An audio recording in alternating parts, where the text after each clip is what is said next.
नमस्कार बंधुओं, साहित्य एक समुंदर में आप सभी का हार्दिक स्वागत है, अभिनंदन है।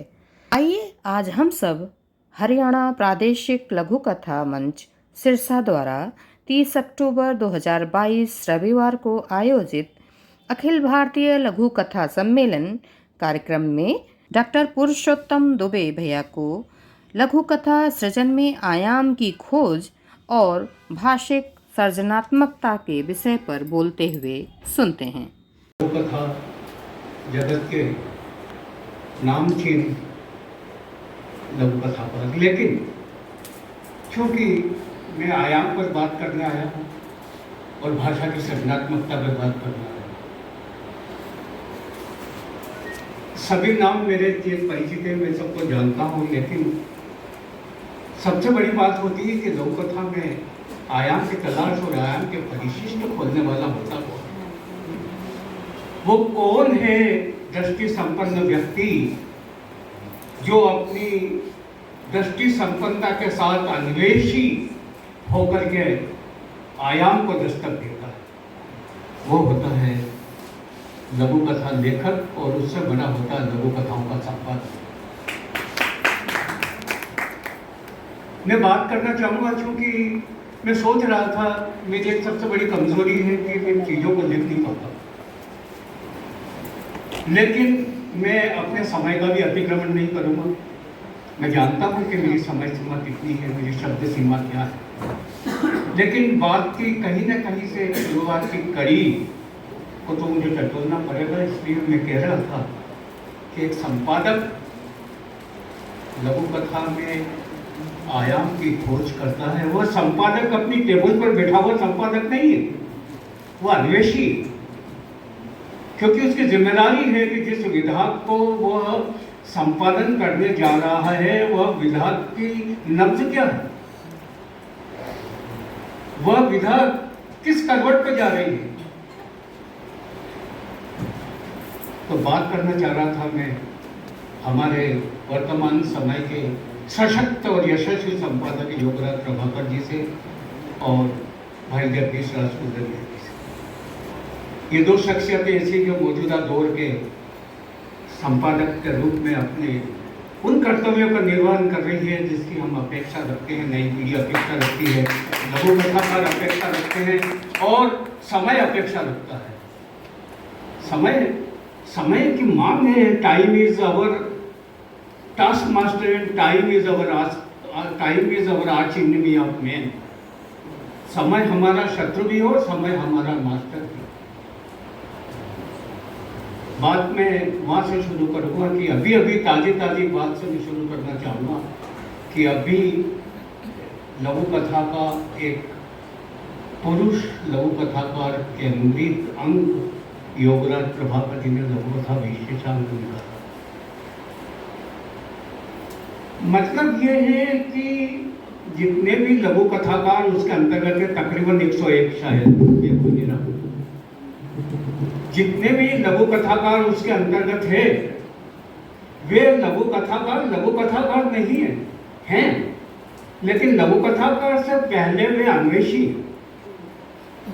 उनको अपनी लघु कथा को संपादित करने में एक सतत आयाम की जरूरत है, क्योंकि वो जानते हैं कि जिस कंपटीशन में वे अपनी लघु कथा को लेकर के आ रहे हैं आज बड़ा विकराल है। बहुत सारे लघु कथाकार लघु कथा लिख रहे हैं, हिंदी बेल्ट में भी और हिंदी तर बेल्ट में भी। कंपटीशन की बात नहीं कर रहा हूँ मैं, तो सीधी बात कर रहा हूँ, लघु कथाएं लिखी जा रही हैं। और इन पत्र पत्रिकाओं के अंतर्गत दोनों बेल्ट के लघु कथाकार आ रहे हैं। तो जब मैं बात ये कह रहा था कि जब पुरुष लघु कथाकारों पर केंद्रित आया है तो उसके पाठकों को ये चाहिए कि उन लघु कथाओं का सतत अध्ययन करें। सतत अध्ययन इसलिए करें कि लघु कथाकार होने से पहले वह एक अन्वेषी, उसे आयाम की तलाश है कि समाज के जिस हिस्से का वह वर्ग है या समाज के जिस वर्ग में वह सांस ले रहा है उसकी टाइम स्प्लिट क्या है, उसकी धड़कनें क्या है, उसका मिजाज क्या है, उसमें किस स्वभाव से जी रहा है, उसमें कितना स्पंदन है, इन चीजों का वो अन्वेषी होकर के जाता है। क्योंकि वह अकेला लघु कथाकार होने के बावजूद वो प्रतिनिधित्व करता भी है। वह एक आयाम देकर के मुक्त नहीं होता, वह आयाम देकर के हस्तांतरण करता है आने वाली पीढ़ी को कि मैंने ये आयाम आपके सामने परोसा है, अगर इस आयाम को आप सफल और सबल बनाएंगे तो लघु कथाओं का इतिहास परिवर्तित होगा। देखिए इतिहास गवाह है। हमारे इंदौर के अंतर्गत प्रताप सिंह सौड़ी हैं, उन्होंने माँ के आसपास की लघु कथा लिखी। माँ के आसपास हम सब लघु कथा लिखते, माँ हमारी लघु कथा के केंद्र में सबने लिखी। उन्होंने एक आयाम क्रिएट किया कि माँ के आसपास की लघु कथाएं पूरे अखिल भारतीय स्तर पर मनानी चाहिए, ब्राह्मण की। अब वो लघु कथाएं सारी की सारी आ गई, एक जिल्द के अंतर्गत समाहित हो गई। अब कोई एक नया लघु कथाकार अगर लघु कथा के क्षेत्र में प्रवेश करता है तो उसमें कॉन्फिडेंस कब पैदा होगा कि जब वो पूरे संकलन को पढ़ेगा तो उसकी जिज्ञासा पहले पैदा होगी कि मैं माँ पर लघु कथा लिखूं। फिर वो ये सोचेगा कि माँ पर मुझे लघु कथा लिखनी थी, इतने लेखकों ने लघु कथाएं लिख दी हैं, तो मुझको एक कदम आगे बढ़ करके लघु कथा लिखनी, यानी अपनी लघु कथा की अंतर्दृष्टि व आयामित की हुई चीजों के भीतर से उसका शोध कर लेता है। ये होता है, और ये होता है एक संपादन का दायित्व। हमारे यहाँ सुरेश शर्मा हुए, उन्होंने बुजुर्ग जीवन की लघु कथाएं लिखी, उनका संकलन किया। इतनी चीजें आती बुजुर्ग जीवन पर, कितनी लघु कथाएं आया दिन की बात हो गई है। क्योंकि मेरा ऐसा मानना है कि साहित्य से जब जीवन जुड़ता है तो आधुनिकता शुरू होती है। आधुनिकता कहाँ से आती है? साहित्य में जीवन विश्लेषित होता है तो आधुनिकता। सुरेश शर्मा ने बुजुर्ग जीवन की लघु कथाएं, उन लघु कथाओं को पढ़ करके मुझे से लघु कथा करने की कोशिश की कि मैं बुजुर्ग जीवन की लघु कथा लिखूं, और मैं अपनी लघु कथाओं को सिलेक्ट रिजेक्ट करने वाला अधिकृत व्यक्ति भी बना कि नहीं ये मुझे काट देनी चाहिए, मैं ऐसी लघु कथा नहीं लिखता। यह आया। अभी राम कुमार घोटा जी ने विभाजन की त्रासदी पर लघु कथा लिखी। कितनी विभाजन की त्रासदी पर तरह तरह के तरह का दुख, तरह तरह की तकलीफ। विभाजन बड़ा जटिल रहा है विभाजन। जब आदमी विभाजन की स्थिति के अंतर्गत अपना सामान बटोर करके हिंदुस्तान पाकिस्तान जाता है, पाकिस्तान हिंदुस्तान जाता है, तो एक लेखक तो ये कहता है कि जब आदमी अपना सामान बटोरने लगता है तो उसको अपनी सुई भी बहुत कीमती लगती है। सुई ये आया। और भी लघु कथाएं आई हैं। लघु कथा विशेषांक की आपने एक राष्ट्र प्रेम पर भी एक लघु कथा विशेषांक आया है, वो भी एक विशेषांक आया है। बहुत ही आयाम पर केंद्रित लघु कथा है। तो वो आपको सबसे बड़ी बात है, जैसे कि अभी स्नेह सिंह जी ने कहा कि एक स्पेस, कि वो अपनी लघु कथाओं के भीतर से एक स्पेस की तलाश करता है। एक स्पेस के अंतर्गत क्या होता है कि लघु कथाकार महल तावर तो लघु कथा नहीं दिखता है तो लघु कथाकार मैं नहीं मानता, क्योंकि ऐसी लघु कथा तो बहुत आ रही है। लघु कथाओं का पूरा वैभव भरभरा के गिर जाएगा और लघु कथाओं की जड़ों का भी संचन करना है उसे। तो जड़ों का अभिसिंचन कब कर पाएगा कि जब वह चीजों को बटोरे, आयाम को बड़ी दृष्टि संपन्नता के साथ देखे, और ये देखे कि अगर बुजुर्ग जीवन पर वो लघु कथा लिख रहा है, विभाजन की त्रासदी पर वो लघु कथा लिख रहा है, तो वो ये देखे कि इसके अंतर्गत कौन सी ऐसी बात है जो लुप्त, सुप्त और गुप्त, उन बातों की तलाश करनी पड़ेगी, तब तो जाके उससे एक कदम आगे बढ़ेगा। क्योंकि हम तो ढेरों लघु कथाएं लिख जाते हैं। रचनाकार अन्वेषी है, पहले अन्वेषी है, और वह अन्वेषी रचनाकार ही समीक्षक को जन्म देता है। क्योंकि अगर रचनाकार अन्वेषी है तो ये समीक्षक के सामने चुनौती है कि अब वो क्या चीज देखे, इसके अंतर्गत तलाश क्या करे, कौन से आयाम की तलाश करे कि जो इसके अंतर्गत बहुत जरूरी, जिसका होना असेंशियल था। ये समीक्षक की चुनौती है। और तब जाकर के इस समीक्षा के अंदर जब लिखा था नीर सिंह जी ने जो 4-6 बातें पढ़ी है वो उनके गुप्त सुप्त और लुप्त बातों का अन्वेषी, वो भी अन्वेषी है, समीक्षक भी अन्वेषी, रचनाकार भी अन्वेषी, दोनों अन्वेषी है और आलोचक भी है। आलोचक का होना बहुत जरूरी है। अपनी रचना का खुद आलोचक हो तब तो रचना बनेगी। आलोचक इस मायने में हो कि उसने हर चीज को प्राविधिक रूप से तैयार किया है कि नहीं, हर चीज का प्राविधिक रूप से तैयार कर दिया। अगर वह पिता पर लघु कथा लिख रहा है तो पिता की सारी चीजों को देखना पड़ेगा। उसके 4 पुत्र हैं तो क्या उसके पिता के प्रेम का विभाजन है? 4 पुत्र हैं तो किस पुत्र को, किसी एक पुत्र पर क्या विश्वास है? 4 पुत्र हैं तो पुत्र को समाज के प्रति उत्तरदायी बनाने का कितनी जिम्मेदारी उसकी है? तो ये जो विभिन्न विभिन्न प्रकार की बातें एक पिता के रूप में जब व्यक्ति आता है तो देखता है। मैं प्रकृति पर एक लघु कथा लिखने के लिए बैठा तो मुझे आज की जो शुष्क प्रकृति हो रही है, आजकल जो पेड़ काटे जा रहे हैं, वृक्षों का विखंडन हो रहा है, सीमेंट के जंगल तैयार हो गए, हरियाली काट दी गई है, तो मुझे एक पंक्ति याद आई कि वह हरियाली ढूंढ रहा है, कांधे पर कुल्हाड़ी गिरा। ये आया। इन चीजों को आपको लेकर के चलना। तो आयाम की तलाश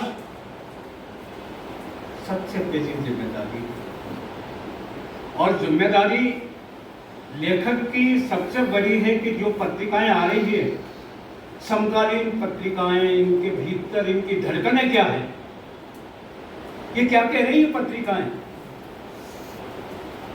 इन पत्रिकाओं की नब्ज क्या है। आप डॉक्टर बनिए उसका।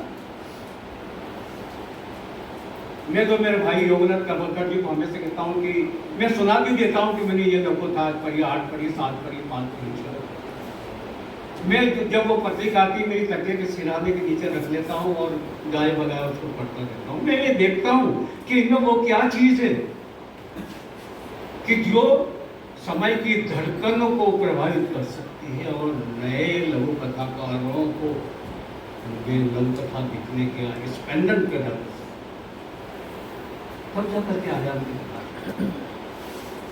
बहुत जगह लघु कथाएं आ रही है, ताबड़तोड़ लघु कथा। आज लघु कथाएं पढ़ी नहीं जा रही।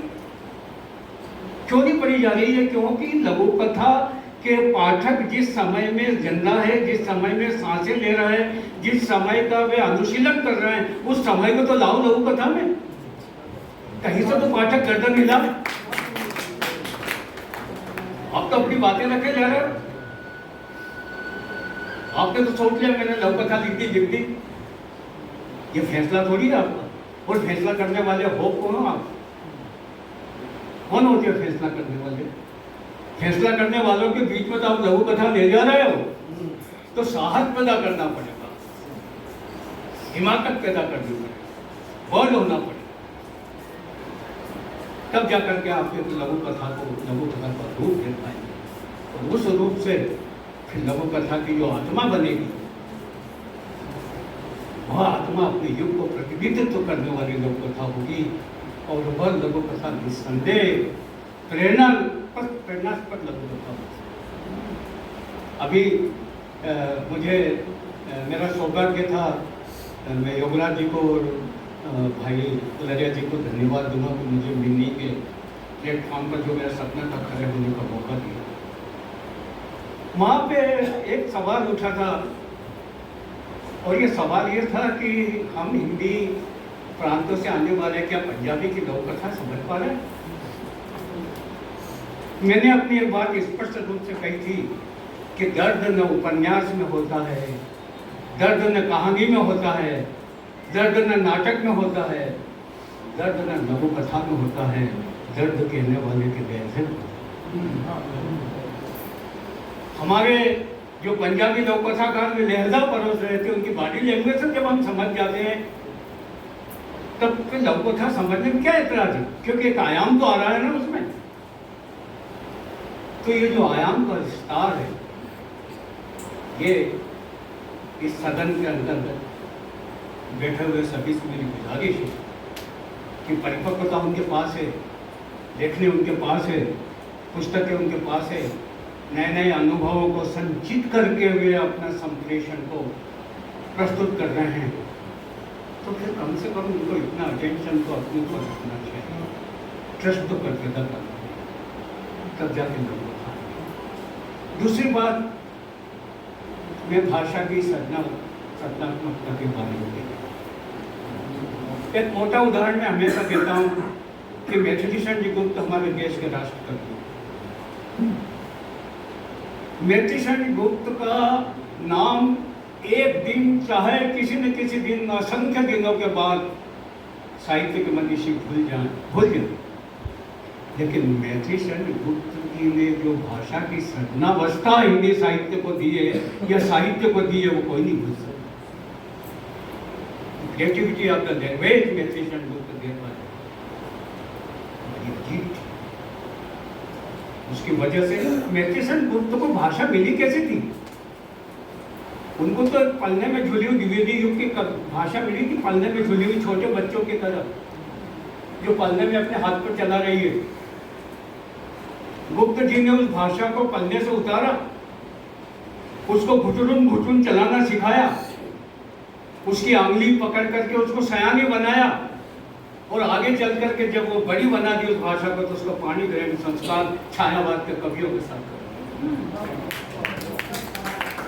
और फिर छायावाद की कैसी भाषा बनी आप भी जानते हैं। एक सांस्कृतिक टंकार भाषा की सुनाई देती है, पढ़ते रहो, पंत को पढ़ो, प्रसाद को पढ़ो, सबको पढ़ो, तो जैसे भूख है तो भूख गायब, पेन है तो नींद गायब, ये भाषा का चमक। अब आपका सवाल ये पैदा हुआ कि भाषा आती कहां से? भाषा विषय के साथ आती है, सब्जेक्ट है तो भाषा, क्योंकि विषय का निष्पादन आपको करना तो भाषा में ही। अब आपने जो ऑब्जेक्ट चयन किया है, जो विषय चयन किया है, अब आपको उसका व्यंग्य, उसका डिटर्मिनेशन करना है, उसका वर्गीकरण करना है कि इस विषय का किस तरीके से मैं संश्लेषणात्मक अध्ययन करूँ, विश्लेषणात्मक अध्ययन करूँ। ये विषय को की तलाश आपको करनी। विषय तो मिल गया, विषय अपने साथ भाषा भी लेके आएगा, क्योंकि विषय को लेकर मनन करोगे, चिंतन करोगे, पहले सोचोगे, फर्स्ट ऑफ ऑल सब्जेक्ट जो मिला है उसको रीड एंड रीड, पढ़ोगे, then whatever you read think and think. जो कुछ आपने सोचा है, पढ़ा है, उसको सोचोगे, वो सोचोगे। Then whatever you think write and write. फिर जो आपने सोचा उसको लिखोगे, वो लिखोगे। तो जो भाषा है वो भाषा सब्जेक्ट के साथ आती है। आपने जो सब्जेक्ट चयन किया, जैसे मैंने अभी उदाहरण दिया था कि हरियाली वाला विषय चयन किया, तो डेफिनेटली हरियाली के विनाश की तरफ जाओगे तो वह कांटे पर बता देगा हरियाली। भाषा है, भाषा तो उसी के साथ आएगी।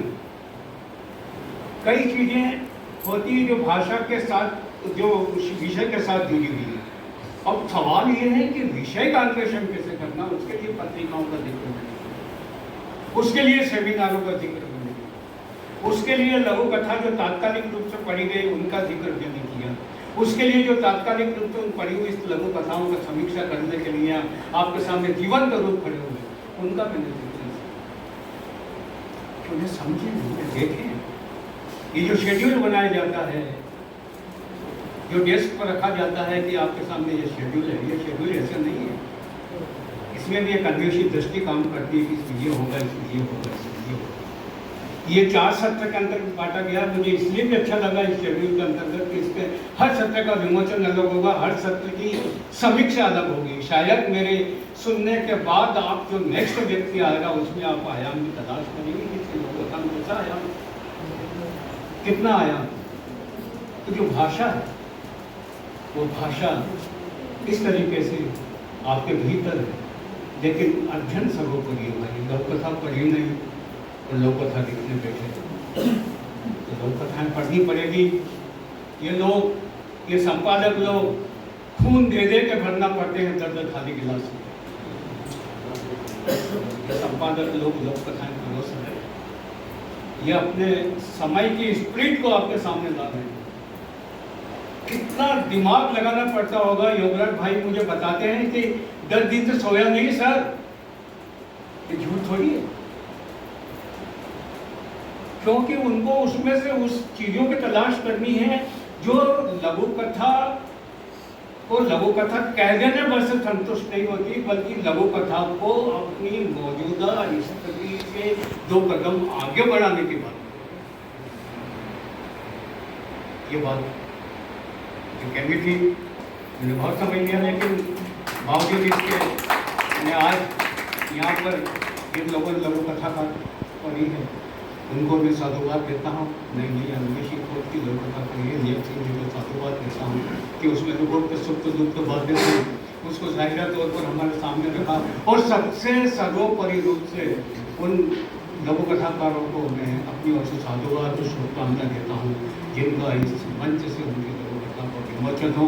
और बड़ी बात, मैं इस मंच का और इस सम्मेलन के जो सिरमौर लोग हैं उनका भी मैं अपनी तहे दिल से शुक्रिया अदा करता हूँ कि उन्होंने मुझे से नाचीज को आज के इस कार्यक्रम के अंतर्गत इस विषय पर अपने 2 शब्द जो मेरे भीतर की एक झलक थी उसको कहने का मौका दिया। Thank you for. आशा ही नहीं, पूर्ण विश्वास से इस प्रस्तुति से आप सब लाभान्वित अवश्य ही हुए होंगे। आज के लिए बस इतना ही, फिर मिलते हैं।